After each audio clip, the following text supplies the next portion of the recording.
As members of Congress were visiting that 5-year-old and his father inside the detention center, protesters calling for their release rallied outside, and it got physical at one point as Texas state troopers deployed tear gas and tried to push the crowd back. Confrontations like that are an unfortunate hallmark of the moment we're living through. There's been a huge increase in death threats against ICE officers, according to new numbers released this week by the federal government. And it's all part of a growing wave of political violence in America, including threats against lawmakers like Democratic Congresswoman Ilhan Omar. Here's Justice Correspondent Scott MacFarlane. Police tell CBS News Congresswoman Ilhan Omar has recently been the victim of a particularly large number of threats. President Trump has fixated on her, blasting her regularly, including in these remarks in Iowa just hours before last night's assault. They have to show that they can love our country. They have to be proud. Not like Ilhan Omar.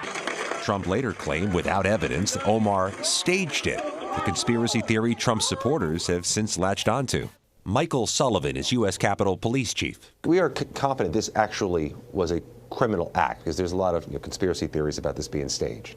I've received no information that indicates that. The assault on Omar comes amid a growing wave of threats against members of Congress.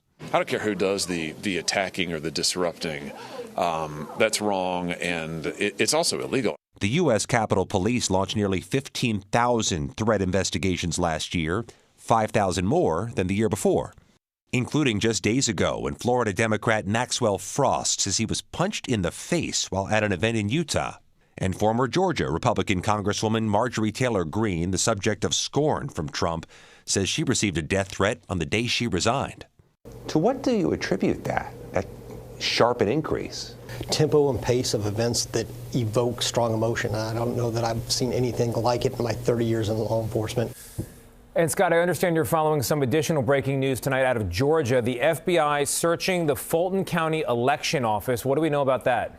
Yeah, local officials in Atlanta say the search is related to the 2020 election results. The county clerk's office has possession of the 2020 ballots, and that's where the FBI agents were seen.